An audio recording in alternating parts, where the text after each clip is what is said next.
Hello সবাই। তো আসুন আমরা একটু জানি যে হিস্টেরিয়া জিনিসটা কি?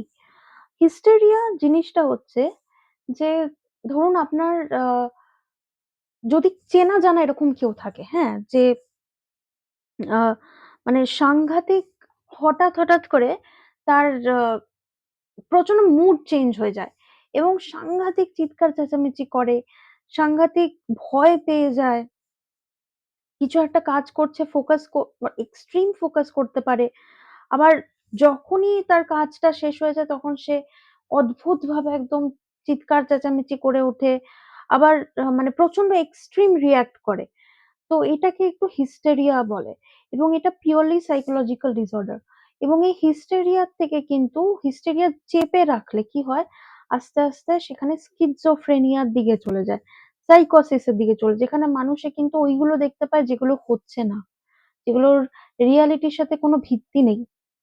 এবং এই জিনিসটাকে যারা ধরুন আবার ভূত-প্রেত একটু মানতে পারে, তারা আবার এটা বলে যে, "না, পুরোটা যে কিছু না সেটাও আমি মানব না। কিছু তো আছে। কিছু তো আছে।" বেনিফিটস বলতে গেছিলাম। যেহেতু আমি আ মানে আরো কয়েকটা চ্যানেলে অনেক কিছু নিয়ে কথা বলি। তো একটা জিনিসের বেনিফিটস নিয়ে আলোচনা করছিলাম। তো আমি বলব কিছু তো আছে। হ্যাঁ, এটা আমিও মানি যে হয়তো কিছু নেগেটিভ এন্টিটিস আছে। কিন্তু কিছু মানে পুরোটাই যে নেগেটিভ এন্টিটি একটা মানুষকে ভর করে নিয়েছে এই কথাটা। এটা কি সত্যি কেউ কাউকে ভর করতে পারে?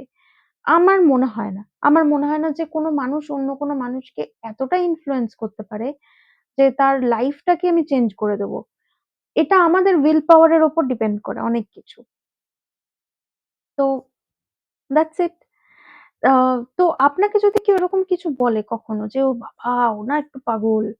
হিস্টেরিয়া হ্যান-ত্যান। ১ম এ আমি একটু বিশ্বাস করব যে হ্যাঁ, সত্যি হতে পারে। কারণ আমাদের মডার্ন যুগ। হঠাৎ করে এআই বুম এর জন্য হঠাৎ করে একটা সমাজটা চেঞ্জ হয়ে গেল। হতেই পারে যে একটা সাডেন একটা চেঞ্জ। এবং আপনি দেখবেন যে আপনার সমাজে যদি কিছু চেঞ্জ হয়ে থাকে, সেটার একটা অংশ যদি আপনি না হন, তাহলে কিন্তু আপনার নিজেকে বড্ড ছোট, বড্ড তুচ্ছ মনে হয়। তো এইগুলো কিন্তু ফ্যাক্ট। এর জন্য নানা রকম সাইকোলজিক্যাল ডিসঅর্ডার হয়।